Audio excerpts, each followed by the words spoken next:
I'm sure you realize and are quick to judge, heckle, you might say. I'm sure you realize I don't have a particularly intelligible opinion about Russia. Well, being that as it may be, I can fill you in as to what my thoughts on the subject are. Um, I blame America that the Maidan Revolution took place over hesitancy to join the European Union. Why would I do that? Well, it's not just because I've seen how opportunistic they are and suffered a great deal from the Iraq War era. Was very listless and shocked a long time, deeply introverted, in pain from what I saw.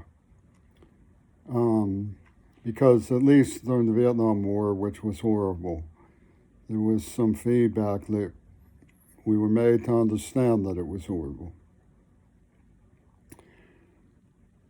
The reason is because Britain was pulling out of EU anyway. So it's reasonable that Yanukovych, who was popular and elected, would wonder, what are we getting ourselves into by being hasty? You know, Biden abandoned his responsibility to run for office, to nurse his dying son, and everybody understands. I think that when it comes to Russia, those of us who love Russia can see the same tendency to try to sidestep the mongering and get to the root of our concerns, which is preservation of their culture, love for their art, desire for their safety, and a great feeling of intellectual starvation from not being able to receive their ideas. It's horrifying to me that a popular, intelligent, sensitive, gracious professor like Alexander Dugin isn't given a fair shake in academic affairs. It doesn't make any sense to me. Maybe there is some complicity on the part of Russia in the New World Order, the demolition of international law. It's a big issue that needs to be engaged wisely to understand it. When there's a blackout, it's clearly our doing. It results in finger pointing back at us, which is reasonable. What are we doing censoring the views of another society with which we are obligated to be diplomatically engaged? We've seen many times the caprice, I think, is the favored word, of the sort of fascist, erotic proclivity of members of the United States society to lash out and be glorified for it. And there's reason to suspect that this carpet chewing proclivity on the part of the United States seizes on the mass instinct long indoctrinated to tune out Russia and hate them. How do I feel about the victims of the Ukraine is that each and every one of them needs to be memorialized, understood as a victim who didn't deserve what happened. I think if the tendency to lionize and sympathize with victims were strong enough, this wouldn't have happened, because there was a great mystery of Russian casualties in Donbass as a result of Ukrainian right-wing aggression. To say to me that the Ukrainians do not have right-wing aggression is basically to confirm my view that some of the problem here has been dishonesty. because that's a terrible and dishonest thing to allege. Now, where it comes down to when it comes to media and people being aware of my interest in Russia, I'm aware that